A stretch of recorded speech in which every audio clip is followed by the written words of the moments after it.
श्रीमद् भागवतम स्कंद प्रथम अध्याय 9। भगवान श्री कृष्ण की उपस्थिति में भीष्म देव का देह त्याग। श्लोक संख्या 40। अनुवाद एवं तात्पर्य। कृष्ण कृपा मूर्ति श्री श्रीमद् अभय चरणारविंद भक्तिवेदांत स्वामी प्रभुपाद द्वारा ललित गति विलास वल्गुहास प्रणय निरीक्षण कल्पितो रुमानः कृतं नु कृतवत्युन्मदान्धः प्रकृतिं मगन किल यस्य गोपवद्व।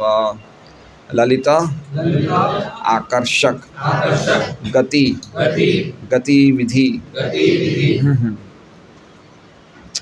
विलास मुग्ध करने वाले कृत्य,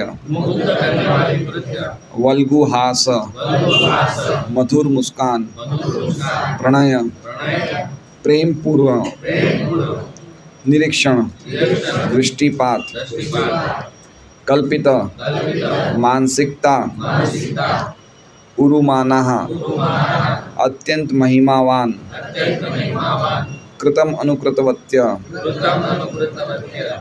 गतिविधियों की नकल की, उन्मद अंधा आनंद में उन्मत्त हुए,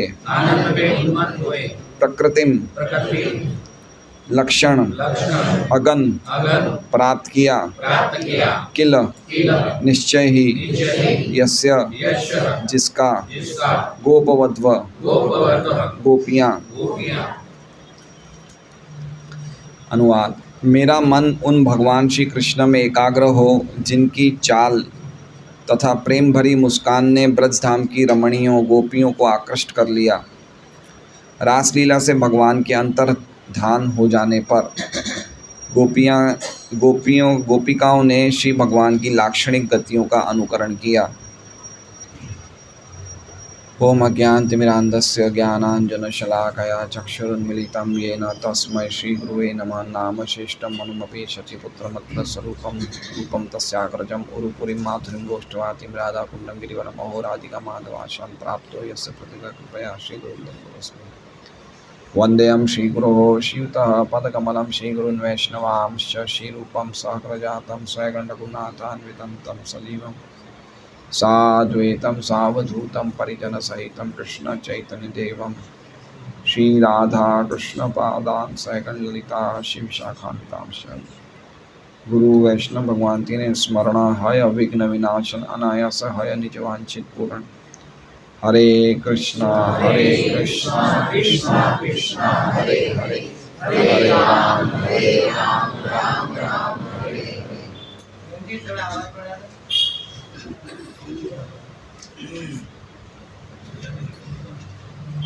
हरे कृष्णा हरे कृष्णा। कम आ रही आवाज? हरे कृष्णा हरे कृष्णा। आ रही है पीछे आवाज? रोज से कम आ रही है क्या? डेली से कम आ रही है? रामाचार्य प्रभु आगे आ जाइए आप। हरे कृष्ण। हाँ अब सही है। रंजीत रात को नींद बराबर लीते?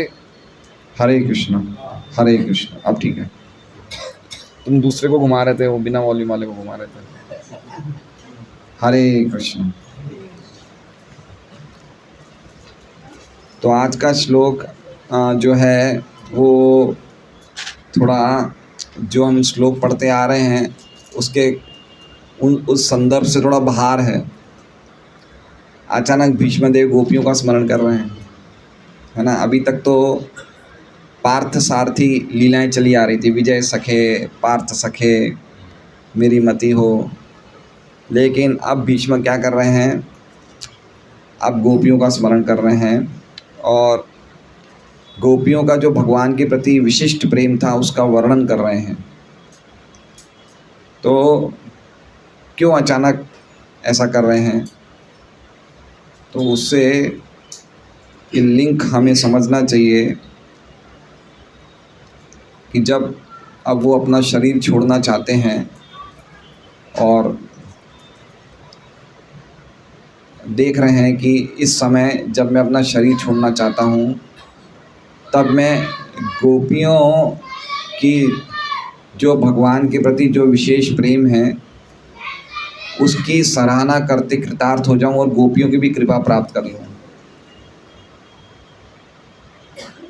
तो इनडायरेक्टली भीष्मदेव इस चीज़ को स्वीकार करते हैं कि गोपियों का जो प्रेम है श्री भगवान के लिए वो सर्वोत्कृष्ट है। और ऐसे समय में जब मैं जा रहा हूँ शरीर छोड़ के, तो क्यों ना हमारे जो सीनियर डिवोटीज़ हैं उनसे मैं कृपा प्राप्त कर लूँ। तो सीनियर डिवोटीज़ भीष्म अपने से भी सीनियर किनको मानते हैं? गोपियों को। तो चलो मैं गोपियों से भी कृपा प्राप्त कर लूँ, इसलिए उन्होंने इस समय गोपियों की लीलाओं का आस्वादन, जो भगवान ने गोपियों के साथ या गोपियों ने भगवान के साथ प्रेमपूर्ण लीलाओं का आदान प्रदान किया था, उनका वो स्मरण इस समय कर रहे हैं। ठीक है, तो ये इस तरह से हम समझ सकते हैं। तो देखिए, भीष्मदेव ब्रह्मचारी थे, कभी भी वो स्त्रियों का उन्होंने कोई प्रकार से उन्होंने कोई संपर्क नहीं रखा, लेकिन वो भी गोपियों के प्रेम को सर्वोत्कृष्ट मानते हैं। और चैतन्य महापुरुष सन्यासी थे, वो भी अपने पास स्त्रियों को नहीं आने देते, लेकिन वो भी गोपियों के प्रेम को सबसे ऊंचा स्वीकार करते हैं। तो ऐसे समय भीष्मदेव गोपियों की स्मरण कर रहे हैं, गोपियों का स्मरण कर रहे हैं, जिससे कि उनको भगवान की कृपा और प्राप्त हो जाए।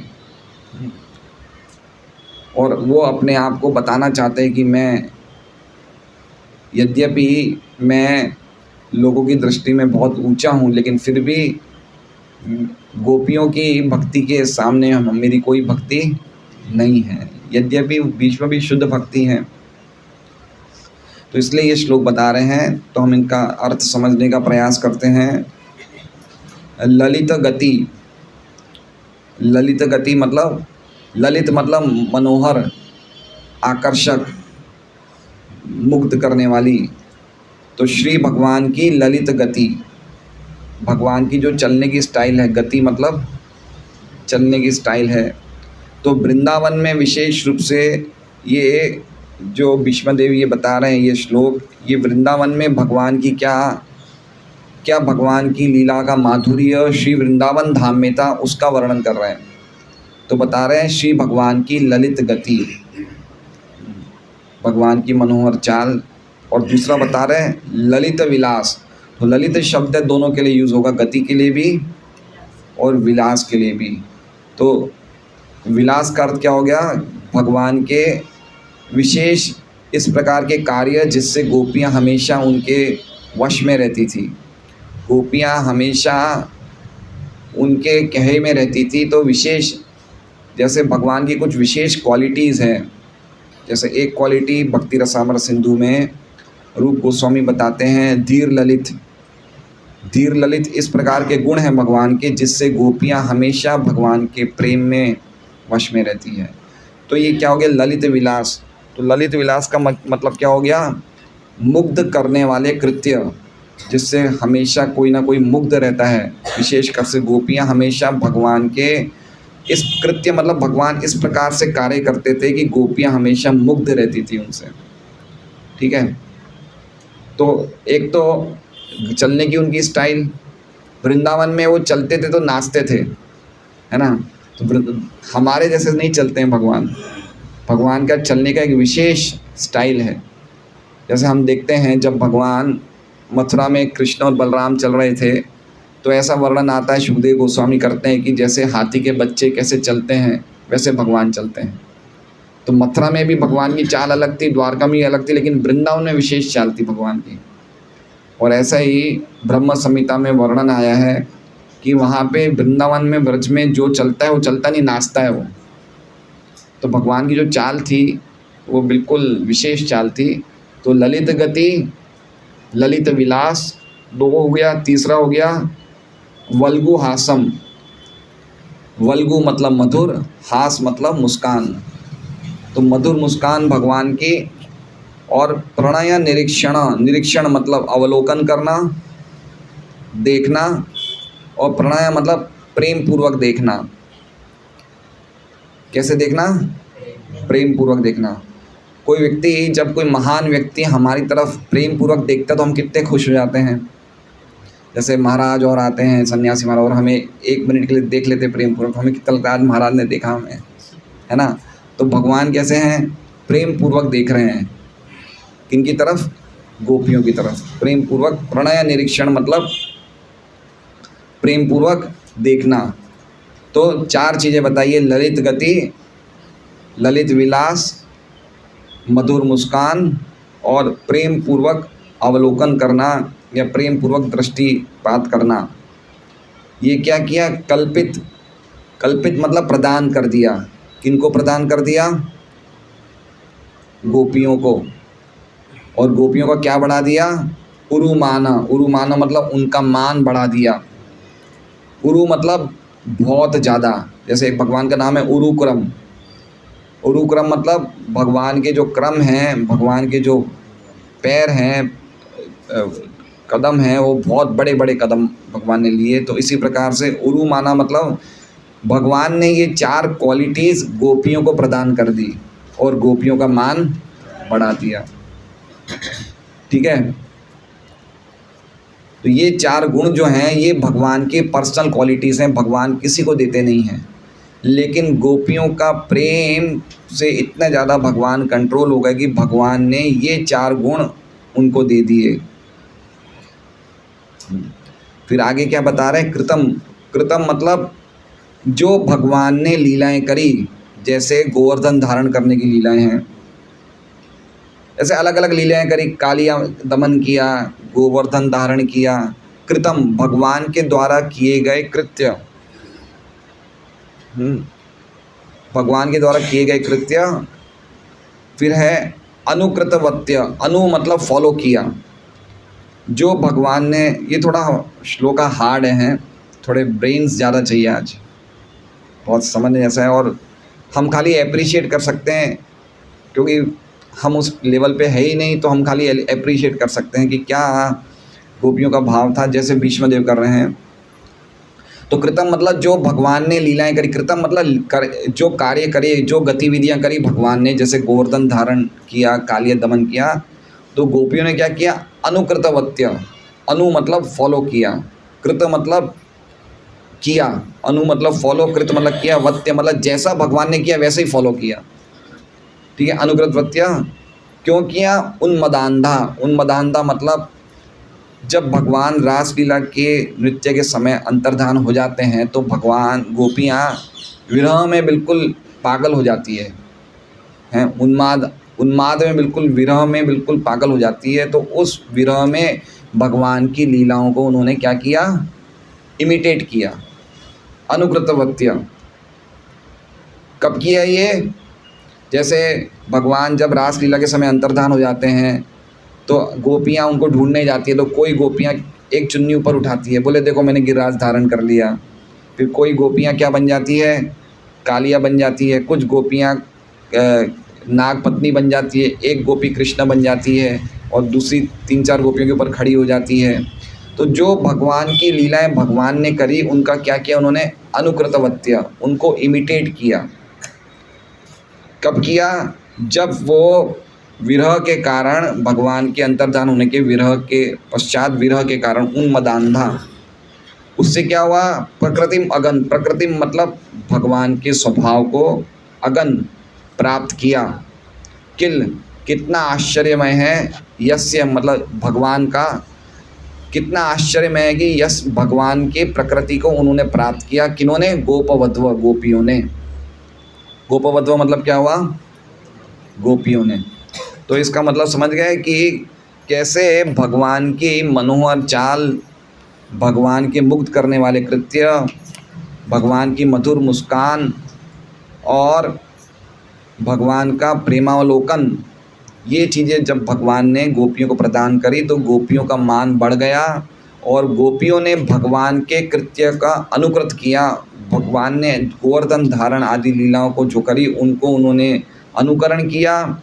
और अनुकरण करने के क्यों किया, क्योंकि वो उन्माद सी विरह के कारण, उन्माद में अंधे थे विरह के कारण।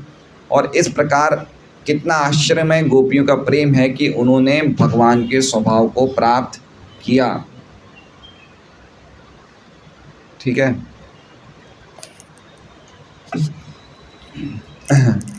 तो थोड़ा सा बहुत हाई है, समझने जैसा है। मतलब इसमें ये है कि विशेष रूप से टीकाओं के द्वारा हम थोड़ा बहुत समझने का प्रयास कर सकते हैं। ऐसे खाली श्लोक पढ़ेंगे तो हम नहीं समझ पाएंगे कि इस टाइम पे श्लोक क्यों बोला गया है, लेकिन टीकाएं जब पढ़ेंगे आचार्य की, तब समझ या थोड़ा बहुत समझ सकते हैं। तो देखिए, विश्वनाथ चक्रवर्ती ठाकुर की टीका हम पढ़ते हैं, उसमें वो कह रहे हैं, मतलब विश्वनाथ चक्रवर्ती ठाकुर ऐसा बता रहे हैं कि कृष्ण ऐसा बोल रहे हैं। किनको बोल रहे हैं? कृष्ण किनको बोल रहे हैं? भीष्म को। कृष्ण किनको बोल रहे हैं? भीष्म को।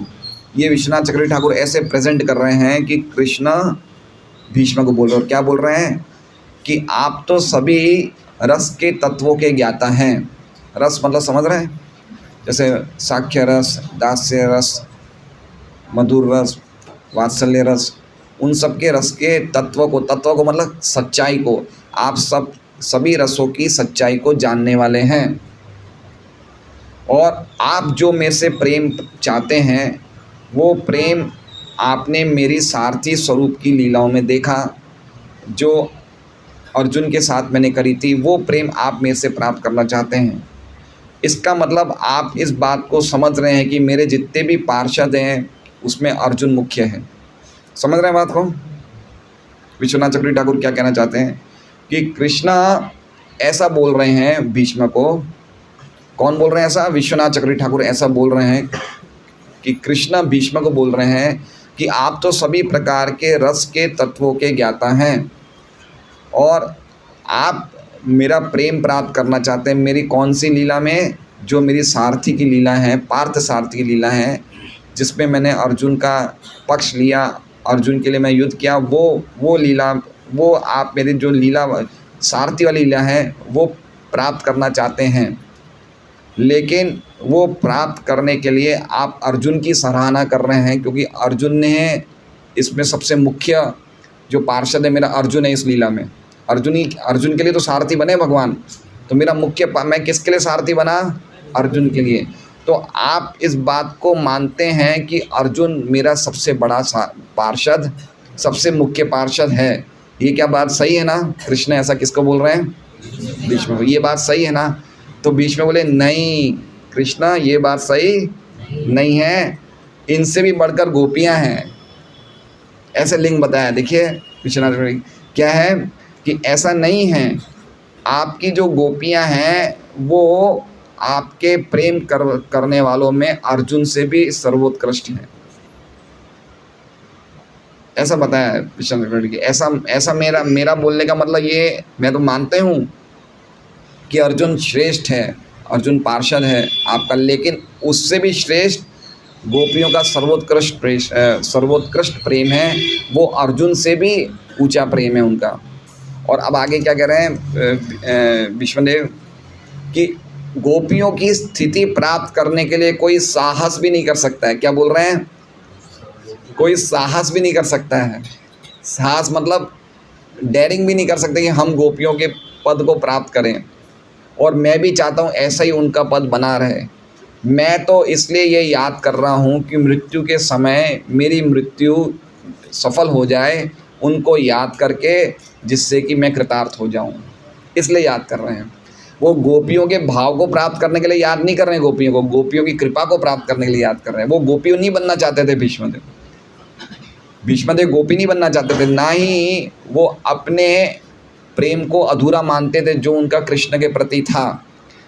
वो उस प्रेम में बिल्कुल संतुष्ट थे, दास्य रस में, वीर रस में बिल्कुल संतुष्ट थे। लेकिन वो साथ में गोपियों के प्रेम को अप्रिशिएट कर रहे हैं, क्योंकि वो जानते थे कि मेरे से भी ऊंचा रस गोपियों का है और उनकी कृपा भी मुझे प्राप्त हो जाए, इसलिए मृत्यु के टाइम पे वो ये याद कर रहे हैं। ठीक है, तो थोड़ा बहुत गया अंदर दिमाग में। बहुत ऊंची बातें हैं ये। अब देखिए आगे विश्वनाथ चक्रवर्ती ठाकुर क्या कह रहे हैं, ललित गति को क्या बता रहे हैं। ललित गति शब्द है कृष्णा शारीरिक क्रियाओं में निपुण थे, जैसे कि रासलीला में नृत्य करना। तो ललित गति को क्या बता रहे हैं विश्वनाथ चक्रवर्ती ठाकुर? शारीरिक क्रिया, शरीर की क्रियाओं में बिल्कुल एक्सपर्ट थे। निपुण मतलब एक्सपर्ट, वो बहुत ज़बरदस्त उनका नृत्य था रासलीला में। तो ये मतलब हो गया ललित गति, ठीक है। और आगे बता रहे हैं, और उसी प्रकार से वो मानसिक क्रियाओं में निपुण थे, जिसके कारण उन्हें बताया जा रहा है ललित विलास, और उनका गुण बताया जा रहा है धीर ललित। जैसे कि क्या कहते हैं, अलग अलग हाव भाव, भगवान के इस प्रकार के हाव भाव थे, है ना। ऐसे इशारों से बात करते थे, तो ऐसे इशारों से बात करते थे ना कि गोपियाँ अपने आप मंत्र मुग्ध हो जाती थी भगवान को देख के, समझ रहे हैं। इस प्रकार के भगवान के हाव भाव देखिए, कोई आँखों से बात कर लेता है, कोई स्टाइल से बात करता है, कोई मानसिक आदान प्रदान से बात कर लेता है। तो भगवान ये सब क्रियाओं को जानते थे। तो भगवान शरीर से एक्सपर्ट थे, उसे बताया ललित विलास, ललित गति। भगवान मानसिक इशारों से एक्सपर्ट थे, उसे बताया है ललित विलास। और वल्गु हास मतलब भगवान वाचिक रूप से भी एक्सपर्ट थे। हास मतलब चुटकुले सुनाना, मजाक करना, समझ रहे हैं आप। इस प्रकार से वो जोकिंग करते थे, जोक्स बोलते थे, तो उसमें भी बिल्कुल एक्सपर्ट थे। तो ये कौन सी होगी? वाणी का नैपुण्य, शारीरिक नैपुण्य, मानसिक नैपुण्य और वाणी का नैपुण्य। और आखिर में बता रहे हैं भगवान आँख बताने में भी एक्सपर्ट थे। तो वो क्या है? वो चक्षु का नैपुण्य, आँखों की निपुणता। तो भगवान ने ये सब निपुणताएं बताई, और ये सब क्या किया? भगवान ने गोपियों को प्रसन्न करने के लिए ये सब गुण उन्होंने गोपियों को प्रदान कर दिए। किनको प्रदान कर दिए? गोपियों को प्रदान कर दिए। और इसलिए कहा जा रहा है उरु माना, गोपियों के मान को और ज़्यादा बढ़ा दिया, ठीक है। भगवान ने ये सब गुण किनको दे दिए? गोपियों को दे दिए, उनको प्रसन्न करने के लिए। और इस प्रकार उन्होंने ये असाधारण अपने गुण गोपियों को दे दिए, और ऐसे गुण से भगवान ने अपना प्रेम प्रदान किया गोपियों को।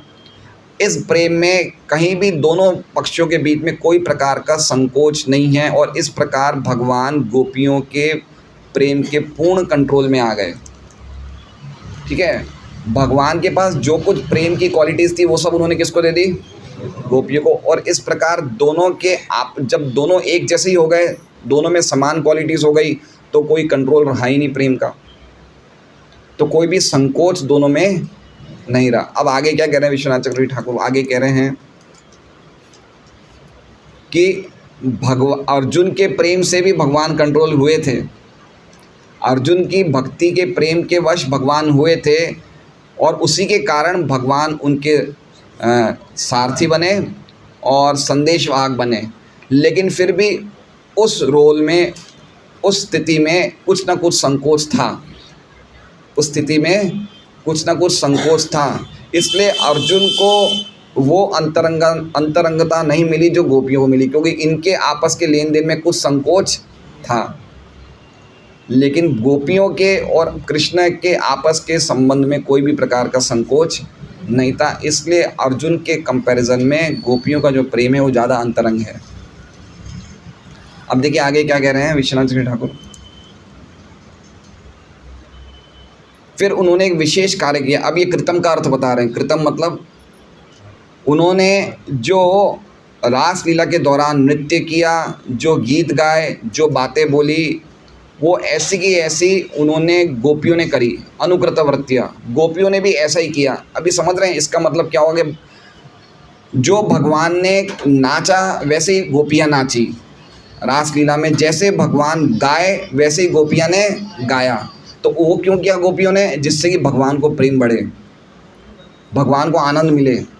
आप समझिए, जैसे मान लीजिए अभी क्या होता है, कभी कभार हम देखते हैं, हम कीर्तन करते हैं, एक जना लीडिंग करता है कीर्तन, लेकिन फॉलो करने वाला बराबर नहीं करता, तो मज़ा, आनंद नहीं आता है ना।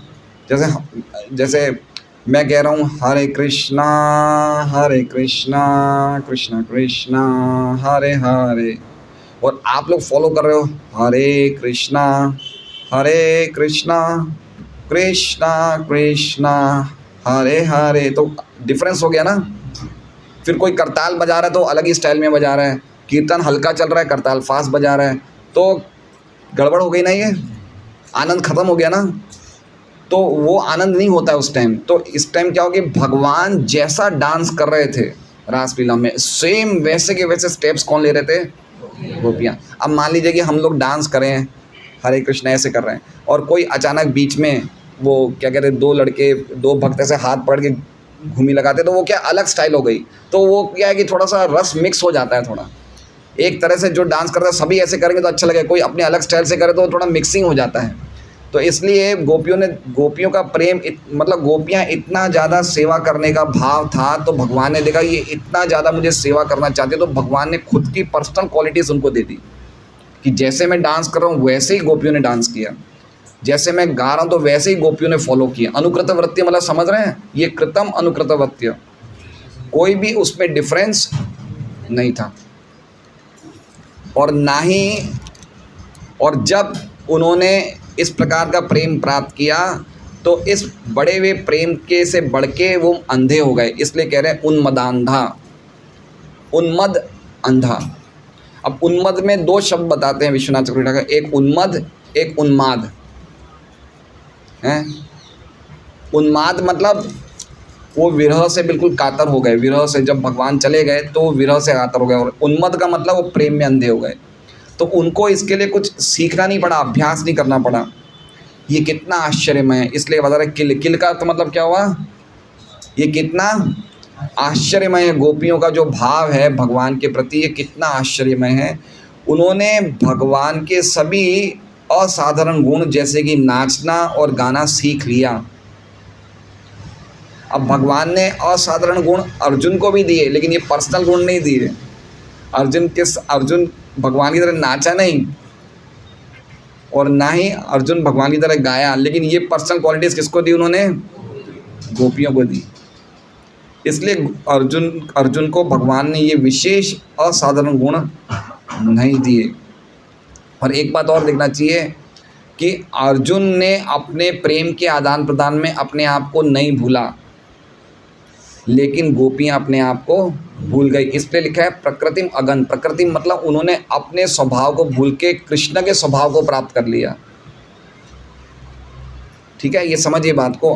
अर्जुन और भीष्म ने अपने व्यक्तित्व को नहीं भूला, लेकिन गोपियाँ अपने व्यक्तित्व को भूल के एज इट इज़ कृष्ण के स्वभाव को प्राप्त कर लिया।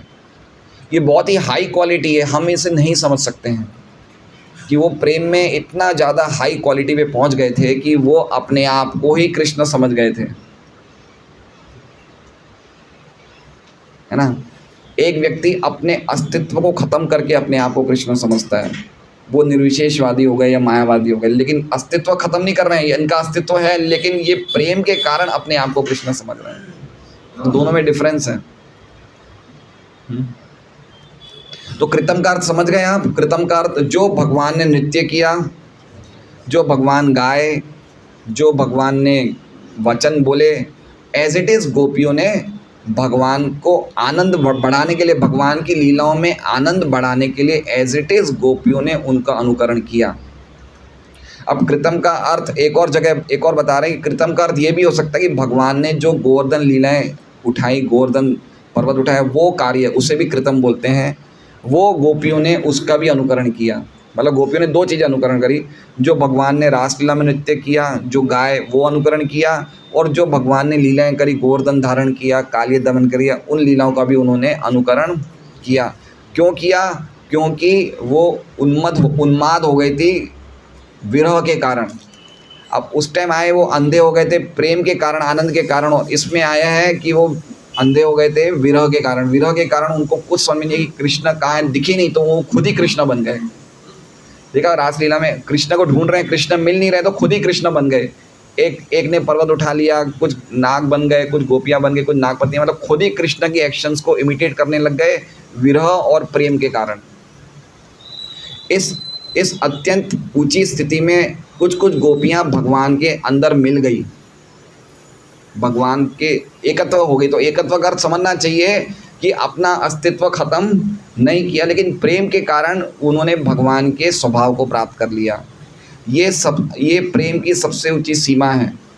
अब देखिए आगे क्या कह रहे हैं भीष्मदेव। यहाँ तक उन्होंने गोपियों के प्रेम को अप्रिशिएट किया और आगे अपनी खुद की स्थिति बता रहे हैं भीष्मदेव। चूँकि मैं इन दोनों लिमिट के बीच में हूँ, इसलिए क्यों नहीं मुझे आपका सारथी स्वरूप प्राप्त होगा। समझ रहे हैं? समझे? क्योंकि मैं इन दोनों के बीच में हूँ, मैं इन दोनों सीमाओं के बीच में हूँ, तो क्यों नहीं मुझे आपकी सारथी पार्थ सारथी लीलाओं में प्रवेश नहीं मिलेगा, जो मेरी इच्छा है। पिछले श्लोक में क्या चाहते थे भगवान और भीष्मदेव क्या चाहते थे कि मैं अभी मरना चाहता हूँ, जिससे कि जो आपके सारथी का रूप है, वो जो ये लीलाएं आपकी और कहीं भी चल रही है, मैं उसमें मुझे प्रवेश मिल जाए। ये सुना था हमने। अब आखिर में भीष्मदेव विश्वनाथ चक्रवर्ती ठाकुर क्या बता रहे हैं आखिर में कि मैं जानता हूँ कि मैं इन दोनों सीमाओं के बीच में हूँ, लेकिन तो फिर क्यों नहीं मुझे आपकी पार्थ सारथी लीलाओं में प्रवेश मिलेगा, क्यों नहीं मिलेगा, जिसकी मेरी इच्छा है। तो दोनों सीमाओं के बीच का अर्थ क्या हो गया? दोनों सीमाओं के बीच का अर्थ क्या हो गया हैं? अर्जुन और गोपियाँ नहीं। अर्जुन मतलब पिछले श्लोक में क्या हुआ था? पिछले श्लोक में बताया था कि जो भी वहाँ पे सैनिक थे जो भगवान को देखते हुए शरीर छोड़ा, उन सबको अपना मूल स्वरूप प्राप्त हो गया। उसमें असुर भी होंगे तो भी उनको मूल स्वरूप प्राप्त हो गया। तो ये कह रहे हैं कि मैं असुर तो हूँ नहीं, तो एक सीमा से तो बढ़कर हूँ मैं। एक सीमा किसकी बताई इन्होंने? असुरों की। एक लिमिट किसकी बताई? पिछले श्लोक में असुर या जो विपक्षी सेना के जो भी थे उनको भगवान का स्वरूप प्राप्त हुआ, तो मैं तो उनसे तो अच्छा हूँ ही मैं, भीष्मदेव कह रहे हैं। और गोपियों जैसा भी नहीं हूँ। तो एक सीमा किनकी बताई? जिनको अपना मूल स्वरूप प्राप्त हुआ। और हायर सीमा किनकी बताई? गोपियों की। तो बोले मैं इन दोनों के भी तो बीच में हूँ कम से कम, तो मुझे असुरों की गति तो नहीं मिलेगी क्योंकि मैं उनसे तो ऊंचा हूँ, लेकिन गोपियों की गति भी नहीं मिलेगी, तो कम से कम मुझे सारथी की लीलाएं में तो प्रवेश मिलेगा नहीं मिलेगा। ये बता रहे हैं भीष्मदेव। तो क्या विश्वनाथ चक्रवर्ती ठाकुर की उस टीका है, ज़बरदस्त टीका है। तो थोड़ा हार्ड है, लग रहा है हार्ड है, मुश्किल है थोड़ा, लेकिन सुबह का समय है इसलिए थोड़ा बहुत हम समझ सकते हैं। रात के टाइम पे लेक्चर हो तो ऐसे लेक्चर थोड़ा समझने में मुश्किल हो जाता है। एक सेकंड रुकिए, मैं तात्पर्य पढ़ लेता हूँ पहले।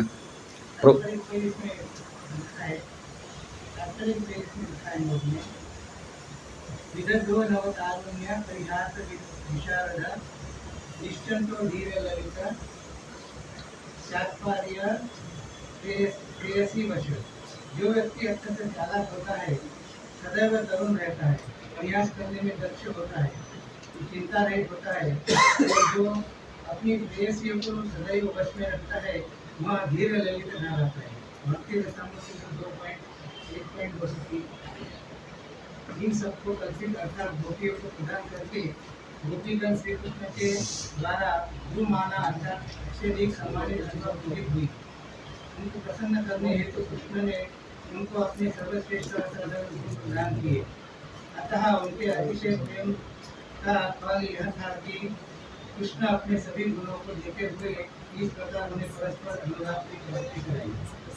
प्रेम का वह प्रदर्शन परम संतोषमय और सुखमय था एवं गोपियों के द्वारा कृष्ण की परम वशीकर्ता का प्रदर्शन था। अर्जुन के प्रेम के फल के कारण वशीकृत होकर भगवान कृष्ण उनके साथी और दूत बने थे, परंतु इनमें दोनों पक्षों के लिए संकोच था। अर्थात अर्जुन भगवान। आपका प्रश्न क्या है? प्रश्न प्रभु इसमें जो लिखा है ना, कहाँ लिखा है ये? इसीलिए प्रभुपाद के तात्पर्य में तो नहीं है ये। तात्पर्य में नहीं है, आपने जो भी पढ़ा था। विश्वनाथ चक्रवर्ती ठाकुर की टीका में सारा दर्शनी में मैंने समझाया ना क्या लिखा है। धीर ललित मैंने बताया तो सही, वो बराबर है। धीर ललित का अर्थ अल्टीमेटली धीर ललित का अर्थ बता रहे हैं भक्ति रसामृत सिंधु में, जो धीर ललित का अर्थ है वो बताया है। तो वही तो हम समझा रहे हैं कि धीर ललित का अर्थ क्या है।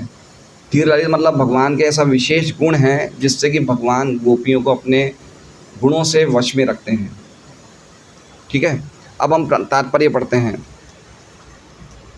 ब्रजभूमि की गोपियों ने प्रेममय सेवा में अति आह्लाद से श्री भगवान के साथ समान रूप से नृत्य कर, प्रेम रूप में उनका आलिंगन करके, उनके साथ हास परिहास करके तथा प्रेमपूर्ण भाव में उनकी ओर देखकर उनके साथ एकात्म्य प्राप्त किया। तो एकात्म्य का अर्थ समझ गए आप लोग?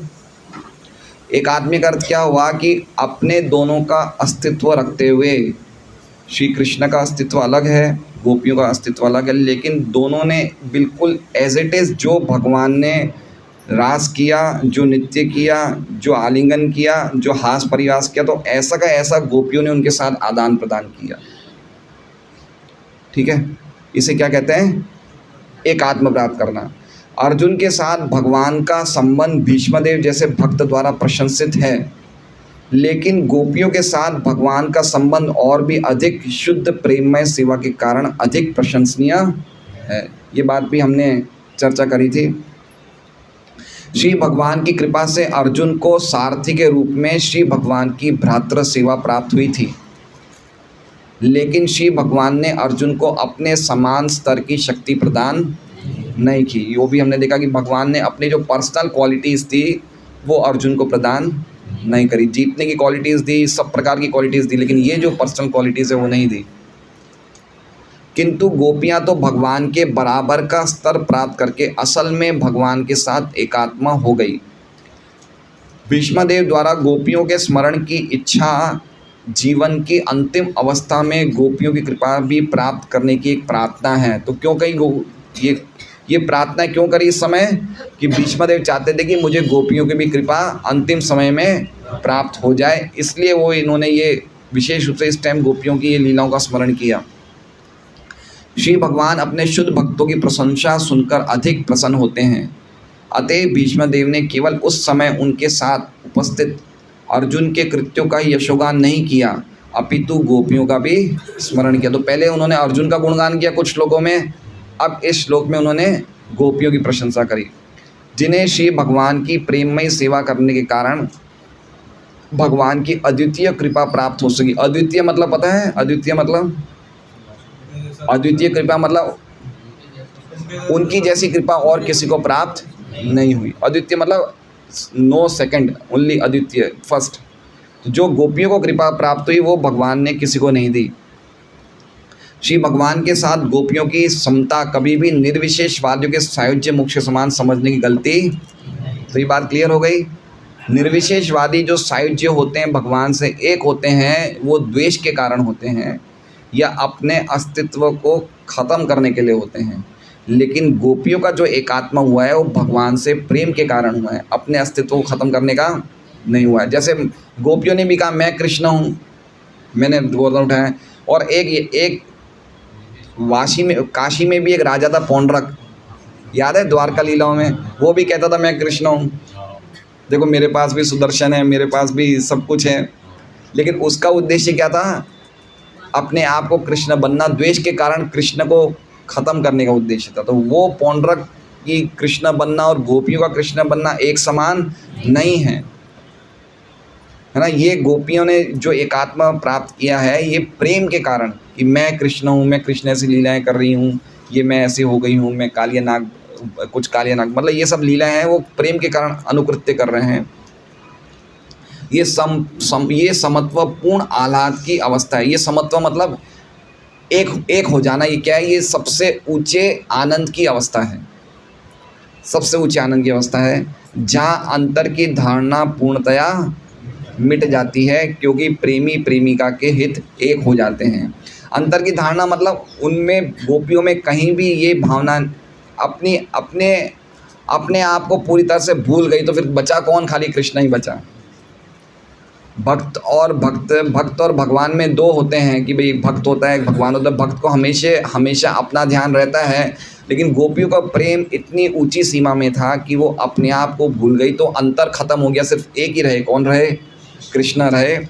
ये क्यों मतलब एक रहने का ना, उनका अस्तित्व तो था, लेकिन उनके हित एक हो गए। लिखा है आखिर में, क्योंकि प्रेमी प्रेमिका के हित एक हो जाते हैं, वो एकात्मा होता है। ऐसा नहीं कि एक गोपियों का अस्तित्व कंप्लीटली ख़त्म हो गया, ऐसा नहीं है। उनका अस्तित्व था, लेकिन प्रेम के कारण उनकी अंतर जो थे वो सब हट गए।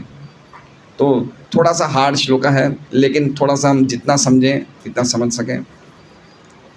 महाराज ने इस पे एक लेक्चर दिया है, तो कुछ मैंने पॉइंट्स उसमें से मैं बोलूँगा आपको। तो कुछ पॉइंट्स हैं, मैंने कल थोड़ी बहुत सुना था, थोड़ी देर लेक्चर सुना था। तो महाराज कहते हैं नहीं उसमें नहीं, ये तो इंग्लिश में था। शुद्ध भक्तों के लिए मृत्यु का कोई डर नहीं रहता। भीष्म के बारे में बता रहे हैं महाराज कि शुद्ध भक्त होते हैं, उनके लिए मृत्यु जैसी कोई चीज़ नहीं होती है। वो तो खाली एक जीवन की अवस्था से दूसरे जीवन की अवस्था में चले जाते हैं, लेकिन वो चाहते इतना ही कि मैं हमेशा कृष्ण को देखता रहूं और कृष्ण मुझे देखता रहे। जैसे हम देख रहे हैं ना पिछले श्लोक में अर्जुन भीष्म क्या कह रहे हैं कि मैं आपकी उन लीलाओं में चला जाऊं, प्रवेश करूं। तो उनको मरने का कोई डर नहीं था, उनको ये था कि मैं जहाँ भी जाऊँ कृष्ण को देखता रहूँ, है ना। ये गीता जी में भी लिखा है कि यो माम पश्यति सर्वत्र सर्वम च मयि पश्यति, जो मुझे हर जगह देखता है और मेरे में ही सब कुछ देखता है, वो सर्वश्रेष्ठ योगी है। आगे दूसरा पॉइंट महाराज ने बताया कि इतनी भयानक स्थिति में भी भीष्म देव का मन भगवान में स्थिर था। आप देख रहे हैं, हमने 2-3 श्लोक पहले देखा कि कैसे खून की नदियाँ बह रही थी। भगवान ऊपर कूदते हैं तो भगवान पे खून गिरता है, और कैसे किस प्रकार, मतलब क्या लगता है आपको कितने हाथ कटे होंगे, कितने पैर कटे हुए थे। हम देखते हैं भागवत में युद्ध का वर्णन आता है तो ऐसे वर्णन देखने को मिलते हैं, कोई सिर कटे हुए हैं ऐसे ही, कोई हाथ कटे हुए हैं, कोई पैर कटे हुए हैं। तो हजारों लाखों करोड़ों की संख्या में लोग मरे हुए हैं, खून की नदियाँ बह रही है, और ऐसे बिल्कुल विभत्स दृश्य में भीष्म का मन किस पे लगा हुआ है? कृष्ण पे। ये देखिए स्थिति देखिए। अभी मान लीजिए हमारे यहाँ भागवतम क्लास चल रही है और सामने इनकी सोसाइटी में अगर 4-5 पड़ोसी झगड़ा करने लगे तो हमारा मन डिस्टर्ब होगा नहीं होगा? और आधा घंटा भी वो झगड़ा चला जाए, खाली बोलाचाली हो, हाथापाई नहीं हो, खाली बोलाचाली हो, तो भी हमारा भागवतम क्लास में मन नहीं लगेगा। सही बात है, हम खाली बार बार उसी चीज़ को याद रखेंगे। लेकिन ऐसा युद्ध हो रहा था जिस युद्ध में मतलब खून की नदियाँ बह रही थी, उस चीज़ में भी भीष्म कृष्ण पे मन लगाए रखे हैं। या कल आप समझिए, कल हमारा व्यापार, हम कल के दिन कुछ व्यापार करें या किसी से ज़्यादा बोलाचाली हो जाए तो आज हमारी 2-4 माला तो उस बात को स्मरण करने में निकल जाती है। देखा ये कभी? कोई व्यापार में, कोई नौकरी में कुछ गड़बड़ हो जाती है तो हम 2-4 माला तो हमको लिए उसी चीज़ को याद करके निकाल देते हैं। लेकिन भीष्म देव को देखिए क्या भयानक स्थिति में थे, लेकिन इस भयानक स्थिति में भी उनका मन कंप्लीटली कृष्ण पे लगा हुआ था। दूसरा पॉइंट महाराज ये बता रहे हैं। तीसरा बता रहे हैं कि भीष्म देव ने स्वीकार किया कि गोपियां भगवान की सर्वोत्कृष्ट भक्त हैं। और आगे वो बता रहे हैं भीष्म देव कि यद्यपि सामाजिक दृष्टि से अर्जुन मेरे से हल्का है, सामाजिक दृष्टि से, क्योंकि अर्जुन उनका पोता था, और एक तरह से देखा जाए तो वो क्षत्रिय, मतलब क्या कहते हैं, योद्धा में भी भीष्म से हल्का था। भीष्म अकेले चाहते तो पूरे पांडव सेना को नष्ट कर सकते थे, भीष्म में इतनी ताकत थी। तो भीष्म क्या कह रहे हैं कि सामाजिक दृष्टि से तो अर्जुन मेरे से हल्का है, लेकिन आध्यात्मिक दृष्टि से अर्जुन मेरे से ऊंचा है, क्योंकि भगवान उसको कितने प्रिय हैं, है ना। तो वो बताना चाहते हैं, महाराज कहना चाहते हैं कि हमारी भौतिक दृष्टि से भगवान प्रसन्न नहीं होते, हमारी भक्ति कितनी उससे प्रसन्न होते हैं भगवान। भीष्मदेव भगवान को अंतिम समय में, अब देखिए क्या बता रहे हैं महाराज कि भीष्मदेव अंतिम समय में भी भगवान को सेवा प्रदान कर रहे हैं। क्या प्रदान कर रहे हैं? कैसे प्रदान कर रहे हैं सेवा? उनको गोपियों की लीलाओं का स्मरण करवा के। कितना अच्छा पॉइंट है कि अंतिम समय में वो तो जा रहे हैं, वो देख रहे हैं मैं तो जा रहा हूँ, लेकिन क्यों नहीं भगवान को ऐसे युद्ध के समय में गोपियों का स्मरण करवाऊँ। गोपियाँ भगवान को बहुत प्रिय है, तो अंतिम समय में भीष्म भगवान को सेवा प्रदान कर रहे हैं, गोपियों की लीलाओं का स्मरण करवा के, गोपियों की उनके माधुर्य की लीलाओं का स्मरण करवा के, और साथ साथ में वो इसलिए भी बोल रहे हैं कि उनका शुद्धिकरण भी हो। किनका शुद्धिकरण? अब देखिए भीष्म का शुद्धिकरण हो सकता है क्या? अगर सोना 100% शुद्ध हो तो उसका शुद्धिकरण हो सकता है क्या? ये महाराज ने बोला, सोने का एग्जाम्पल दिया कि अगर गोल्ड 100% शुद्ध हो तो उसका शुद्धिकरण कैसे होगा? हो सकता है? तो महाराज ने कहा कि भौतिक दृष्टि में नहीं हो सकता, लेकिन आध्यात्मिक दृष्टि में कोई लिमिट नहीं है शुद्धिकरण की। भौतिक दृष्टि में 100% शुद्ध सोने का और प्यूरिफिकेशन, शुद्धिकरण नहीं हो सकता, लेकिन आध्यात्मिक दृष्टि में अंत है ही नहीं। जितना हम प्रगति करें उतना अच्छा है। इसलिए भीष्म देव भी आध्यात्मिक दृष्टि से अपना शुद्धिकरण चाहते थे। यद्यपि भीष्म देव भी भगवान के महान भक्त थे, तत्व विचार से गोपियों में और भीष्म देव में कोई अंतर नहीं था। तत्व विचार से, ऐसा महाराज कह रहे हैं कि तत्व विचार से गोपियों में और गोपियों की भक्ति में और भीष्म की भक्ति में कोई डिफरेंस नहीं था, लेकिन रस विचार से गोपियों का प्रेम अचिंत्य था। कौन से विचार से? रस विचार से। तो गोपियों का रस माधुर्य रस था और भीष्म का रस वीर रस बोल सकते हैं, दास्य रस बोल सकते हैं। तो रस के विचार से गोपियों का जो प्रेम था उसकी कल्पना भी भीष्म नहीं कर पा रहे थे।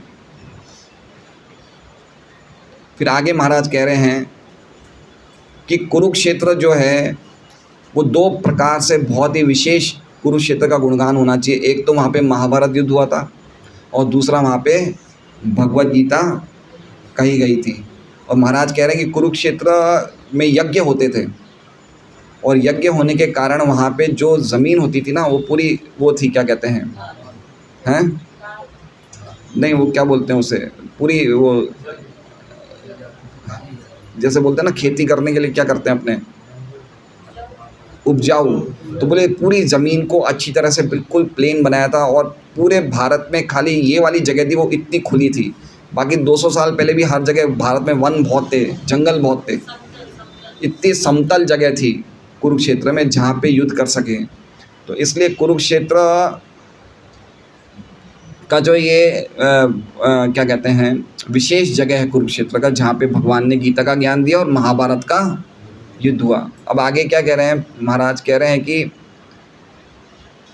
गीता की जो शिक्षा है, गीता की शिक्षा जो है गौड़ीय वैष्णव संस्कृति के हिसाब से गीता की शिक्षा से भी बड़ी किसकी शिक्षा है? भागवत की शिक्षा है और चैतन्य चैतामृत की शिक्षा है। गीता की शिक्षा मतलब शुरुआत है, भागवत की शिक्षा और चैतन्य चैतामृत की शिक्षा और ज़्यादा बढ़ के है। लेकिन जो गीता कुरुक्षेत्र में बोली गई थी वो कुरुक्षेत्र भी गौड़ीय वैष्णव सिद्धांतों के अनुसार वृंदावन से हल्का है। वृंदावन की ज़्यादा महिमा है कुरुक्षेत्र की, वृंदावन की ज़्यादा महिमा है। अब महाराज कह रहे हैं कि भक्ति सिद्धांत सरस्वती ठाकुर क्या बोलते हैं। महाराज क्या बोल रहे हैं कि भक्ति सिद्धांत सरस्वती ठाकुर जो प्रभुपाद जी के गुरु थे, उन्होंने कुरुक्षेत्र पे क्या टिप्पणी दी। उन्होंने बताया कि जो लोग हल्के विचार वाले हैं या जो लोग इतने उन्नत नहीं हैं वो वृंदावन में भजन करते हैं। वो भजन कहाँ करते हैं? वृंदावन में। लेकिन जो बहुत ऊंचे भजन वाले वो वो भजन कुरुक्षेत्र में करते हैं। ये किन्होंने बोला? मतलब भक्ति सिद्धांत सरस्वती ठाकुर की कुछ टिप्पणी तो ऐसी कि हमारा दिमाग ही घूम जाए। उन्होंने क्या कहा कि भजन के लिए कुरुक्षेत्र से, वृंदावन से भी ज़्यादा ऊंची जगह कौन सी है? कुरुक्षेत्र। तो भक्ति सिद्धांत सरस्वती ठाकुर के एक शिष्य थे जिनका नाम था भक्ति रक्षक श्रीधर महाराज, मतलब प्रभुपाद जी के गुरु भाई थे। तो उनका दिमाग घूम गया सुन के। बोले गुरुजी ऐसा कैसे बोल दिए? बोले मैं तो गुरुजी के चरणों में वृंदावन का प्रेम प्राप्त करने के लिए हूँ, आज वृंदावन से ज़्यादा ऊंचा कुरुक्षेत्र को बता दिया। तो उन्होंने महाराज से जब पूछा भक्ति सिद्धांत सरस्वती ठाकुर से, तो महाराज ने बताया कि भगवान वृंदावन को छोड़ के चले जाते हैं और ब्रिजवासी को ये वचन देते कि मैं वापस आऊँगा। ब्रिजवासी हमेशा उनके आशा में कि वो आएंगे वो जीवित रहे थे। तो इस प्रकार भगवान ने खूब लीलाएं करी, द्वारका में करी, मथुरा में करी, वृंदावन के बाहर करी। लेकिन ब्रिजवासी कभी भी वृंदावन द्वारका नहीं गए, ना ही मथुरा गए। वो खाली भगवान को वृंदावन में चाहते थे, इसलिए वो कहीं नहीं गए। फिर जब पता चला कि कुरुक्षेत्र में ये होने वाला है, क्या बोलते हैं, क्या है ये, सूर्य ग्रहण। तो सूर्य ग्रहण में सब समंत पंचक कुंड में स्नान करने के लिए, पुण्य कमाने के लिए सब आने वाले। तो उन्हें जब पता चला कि कृष्ण भी वहाँ आएंगे, तो यद्यपि वो वृंदावन वासी मथुरा नहीं गए, द्वारका नहीं गए, लेकिन कहाँ गए? वो कुरुक्षेत्र गए। और वृंदावन वासियों में सर्वोत्कृष्ट प्रेम किसका है? श्रीमती राधा रानी का। लेकिन जब श्रीमती राधा रानी ने कुरुक्षेत्र में भगवान को क्षत्रिय वेशभूषा में देखा कि ये राजा बने हुए हैं, रथ हैं, हाथी हैं, घोड़े हैं, तो उनकी जो परम आवश्यकता थी वहाँ पे भगवान को वापस उसी रूप में देखने की। उनकी मतलब उनकी इच्छाएं, जैसे मान लीजिए कोई चीज़ खो जाती है तो उसको प्राप्त करने की कितनी ज़्यादा इच्छा हो जाती है। तो कुरुक्षेत्र में जब श्रीमती राधा रानी ने भगवान को देखा तो उनको ऐसी वेशभूषा में देख के उनको इतनी तीव्र इच्छा है कि भगवान को मुझे वापस वही गोप वेश में देखना है। तो उनकी इच्छाएं कहाँ सबसे ज़्यादा बढ़ गई? वृंदावन से भी ज़्यादा कहाँ बढ़ गई? कुरुक्षेत्र में। इसलिए कुरुक्षेत्र में जो भजन करता है वो श्रीमती राधा रानी को ज़्यादा पसंद करता है, इसलिए कुरुक्षेत्र का भजन फेमस है। भक्ति विनोद ठाकुर भी ये बोलते हैं कि मैं चाहता हूँ कि मैं अपनी कुटिया कुरुक्षेत्र में बनाऊँ और भजन वहाँ करूँ। जो कि वैष्णव के लिए ज़्यादा वृंदावन है, जगन्नाथपुरी है या नवद्वीप है, वहाँ पे भजन कुटिया बनाते हैं। लेकिन भक्ति विनोद ठाकुर क्या बोलते हैं? मैं अपनी कुरुक्षेत्र में कुटिया बनाना चाहता हूँ। तो ये भक्ति सिद्धांत सरस्वती ठाकुर ने ये सिंप्लीफाई किया कि क्यों कुरुक्षेत्र में बनाना चाहते हैं। तो इसलिए भक्ति सिद्धांत सरस्वती ठाकुर बोलते हैं कुरुक्षेत्र में भजन की महिमा वृंदावन से भी ज़्यादा है। कितना अंदर के अर्थ बताते हैं महाराज। तो लेक्चर तो बड़ा था, लेकिन मुझे जितना सुन सका वो मैंने पॉइंट बताया। और कैसे भीष्मदेव भगवान के शरीर से जो खून निकल रहा था उसको अप्रिशिएट कर रहे थे, किस प्रकार वीर रस में भगवान के सौंदर्य को कैसे कैसे सराहना कर रहे थे खून निकाल के। तो ये भीष्मदेव का भाव है, किस तरह से भगवान को प्रसन्न करना। तो ये थोड़े बहुत हमने पॉइंट्स बोले। हरे कृष्णा। श्रीमद् भागवतम की जय। वांछा कल्पतरुभ्यश्च कृपा सिंधुभ्येव च पतितानां पावनेभ्यो वैष्णवेभ्यो नमो नमः। तो हम लोग समझ सकते हैं कि हमारी स्थिति क्या है।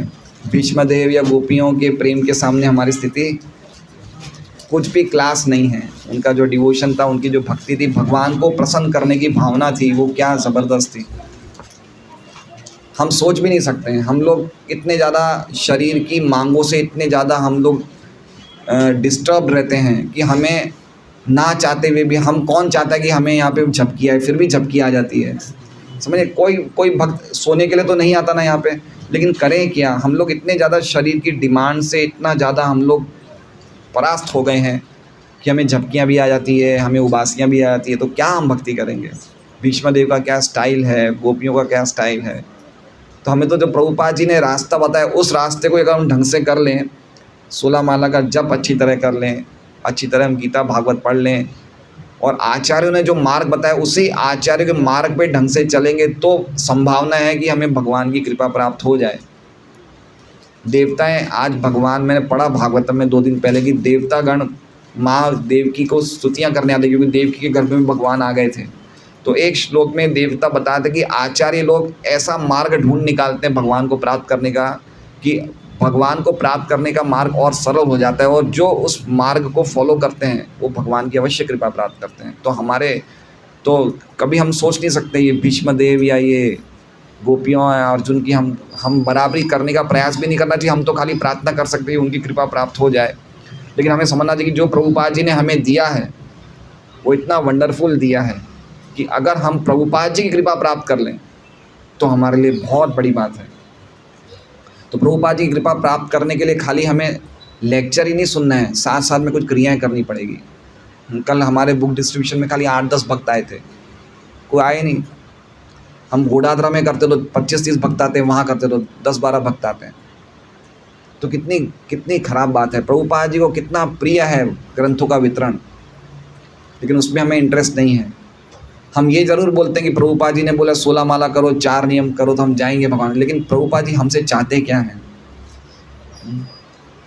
तो हमें समझना चाहिए कि रविवार का एक दिन हम पुस्तक वितरण नहीं आते तो 7 दिन और चले गए ना, 7 दिन का गैप और पड़ गया ना, 14 दिन का गैप हो गया। वो हम उस बात को नहीं सोचते हैं कि एक व्यक्ति इन ग्रंथों का कितना इंतज़ार कर रहा है और हम देंगे, कोई ना कोई तो लेगा ही लेगा, कोई ना कोई लेगा। कल हम देने किसी और को गए थे, कल मैं आपको वेसु की बात बताता हूँ, हम देने किसी और को गए थे कुछ बुक्स, लेकिन वो व्यक्ति मिला नहीं। हम लिफ्ट से नीचे आ रहे थे तो मेरा 31 साल पुराना क्लास का मित्र मिल गया मुझे, सिंधी परिवार में जन्म लिया था, अमर चावला। और वो उसी लिफ्ट में खड़ा था, मैं और अशोक जी भी लिफ्ट में घुसे। तो मैंने देखा इसको देखा हुआ है कहीं, मैं बोला अमर, तो बोले साबू तू, अरे यार कहाँ मिल गए अपने। बोले यहाँ क्या कर रहा है, तो मैं बोला तू क्या कर रहा है, बोले मेरा तो घर यहाँ पे है, तो मैंने बोला चल तेरे घर पे तो हम उसके घर पे चले गए। फिर मतलब और क्या करता है, बस बोले यार हम तो दुकान में जाते हैं, ये करते हैं वो करते हैं। तो मैंने थोड़ी, तो बोले तू क्या कर रहा है यहाँ पे, मैंने बोला हम तो ये थोड़ा बहुत प्रचार करते हैं, संडे को 2-3 घंटा घूमते हैं, ये अपने बच्चों की आदतें सुधार रहे हैं, कुछ अच्छे संस्कार हैं। बोले यार काम तो बहुत अच्छा है, क्या करता है बता। तो मैंने कि देखिए 18,000 श्लोक हैं, 18 ग्रंथ हैं, घर में रखने से बड़ा फ़ायदा होता है, संस्कारों का सिंचन होता है, चरित्र का निर्माण होता है, भविष्य सुनहरा बनता है। बोले अच्छा। तो अपनी वाइफ से पूछा, बोले ले लें क्या, बोले ले लो। फिर हमने चैतन्य चैतामृत के बारे में बताया, बोले ठीक है ये भी दे दे। फिर मतलब कुछ रामायण रखा कर दुकान पे बांटने के लिए, बोले ये भी दे दे। बोले कितने का बिल हुआ, मतलब 16,000 का, बोले ले 16,000। अब बताइए, जो व्यक्ति से हमें आशा नहीं थी, हमें तो पता ही नहीं था ये मिल जाएगा, लेकिन हम गए तो कोई ना कोई मिला ना। तो हमारी व्यवस्था प्रभुपाद जी करते हैं, भगवान करते हुए ये ग्रंथ कैसे ना कैसे जाएं। हमें खाली बाहर निकलना है, हाथ में ग्रंथ होना चाहिए, तो कुछ ना कुछ व्यवस्था होती है। तो इस प्रकार से उसको बहुत अच्छा लगा और उसने सब बुक्स ले ली और सब डिलीवरी ली और बोला मैं पढ़ूंगा। अच्छा वो क्या बोला परसों, बोले कि अरविंद मैं जब स्कूल में पढ़ता था मैं रामचरितमानस की चौपाइयाँ पढ़ता था, उसने मुझे बताया। बोले फिर मैं काम धंधे में लग गया तो सब छूट गया। अब 2 दिन पहले मैं मंदिर में बैठा था तो मेरे मन में विचार हो कि कब मैं वापस दिन आएगा जब मैं रामायण पढ़ूंगा। बोले और आज तुम लोग आ गए। तो देखिए भगवान कैसे व्यवस्था करते हैं, भगवान ने उनकी भी सुन ली, हमारी भी सुन ली। हम देख रहे थे कोई ले नहीं रहा तो उन्होंने भी ले लिया। भगवान ने क्या व्यवस्था करी है, तो हम सोच नहीं सकते भगवान के अरेंजमेंट। जैसा हमने पिछले श्लोकों में 2 दिन की, भगवान के जो अचिंत्य ऐश्वर्य उसको हम समझ नहीं सकते, किस प्रकार भगवान कैसे कुछ सिस्टम बैठाते हैं जिससे चला जाता है, तो अद्भुत है। इसलिए हमें प्रयास करना चाहिए कि संडे कम से कम छुट्टी हो तो उस दिन तो हमें 2-3 घंटा जाना ही चाहिए। सबसे बेस्ट शुद्धिकरण हमारा होता है। जैसे भीष्मदेव गोपियों का उदाहरण दे रहे हैं अपने शुद्धिकरण के लिए, उसी प्रकार से हमारे शुद्धिकरण के लिए हमें जाना चाहिए। लोगों का कल्याण हमें करने में क्या शक्ति है, हम तो खाली अपने शुद्धिकरण के लिए जा रहे हैं। इस प्रयास को ऐसे हमें समझना चाहिए। हरे कृष्णा।